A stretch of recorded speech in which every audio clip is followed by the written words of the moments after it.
Alright, welcome back to WMMA Now with your host Chuck Stevenson, coming at you with a fight review. This time we're going to Stockholm, Sweden for Brave CF number 38. We're going to the flyweight division. Malin Hermansson coming in at 5-1, taking on Elin Öberg coming in at 2-1. Seems a little bit skewed as far as experience goes, but let me tell you something, this fight was good.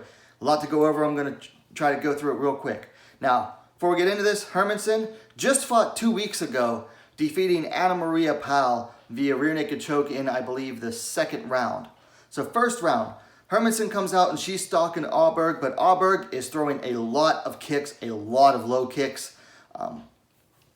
Hermansson catches a kick and takes Öberg down. Öberg, she blasts to her feet and starts attacking Hermansson's lead leg again. Then we see a duck under by Hermansson. She locks her arms around Öberg's waist and starts dragging her around. Eventually she jumps up to a standing back take. Öberg's trying to defend the rear naked choke. First she's defended it standing, then she falls over and she defends it on the ground, and that's basically it for the first round. Second round, Hermansson again comes out and she's stalking forward. She is very much a pressure fighter. Öberg again attacking the lead leg with kicks, and Hermansson's leg was just completely black and blue. Hermansson catches another kick. Öberg stumbles off of it, and Hermansson attacks the back. Hermansson starts working for the rear naked choke. Sorry about that pause there. Hermansson starts working for the rear naked choke, but she doesn't have the hooks in, which allows Öberg, to basically turn to half guard, and then she eventually gains full guard. And again, she works her way back to her feet, posts up, and gets right up. Hermansson tries to drag her back down, but Öberg reverses it and gets into Hermansson's guard. From there, Öberg eventually, after a little bit, Öberg lets her back up, and they finish the round, exchanging strikes at range. Third round, Hermansson quickly, she made sure that she closed to boxing range, and they start exchanging hands. Big left high kick by Öberg there. Big. It opens up a cut on below Hermansson's eye, and her nose is still bleeding from the second round. And you start to see Elin Öberg, she's gaining confidence with her strikes, and she starts throwing these little feints out, these little taunts. Like, they're nothing big, but you notice them with her hands and everything. Hermansson goes for a takedown from clinch, gets into Öberg's full guard. From there, she mostly doesn't really do too much with it, not really throwing much output.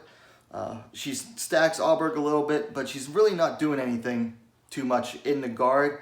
And even her coaches were telling her, output, start doing something.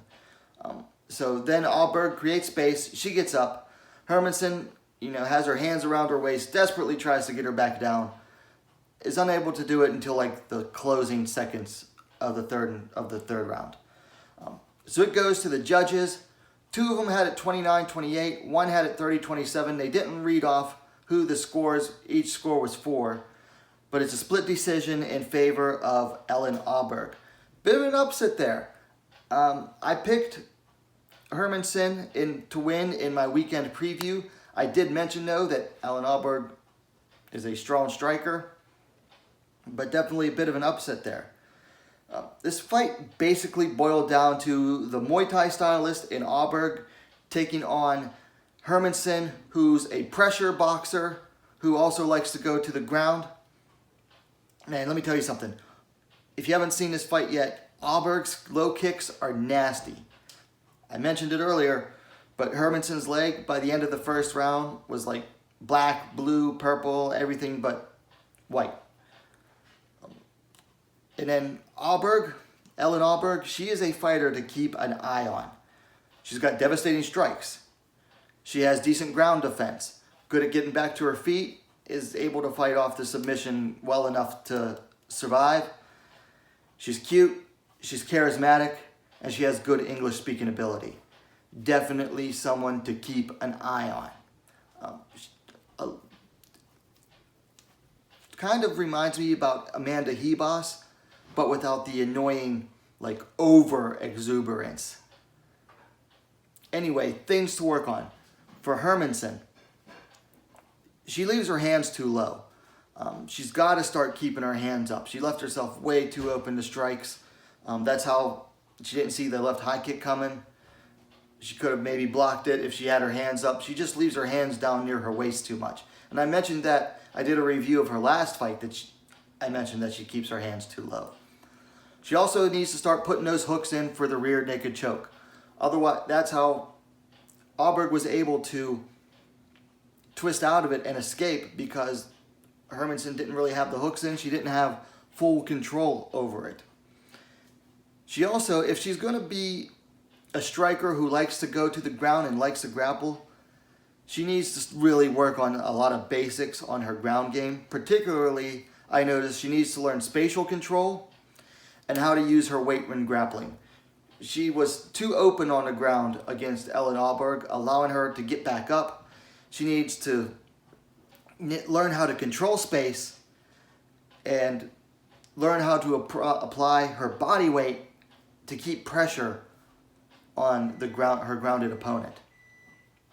Now for Elin Öberg, she's another one. She leaves her hands down low, particularly when kicking.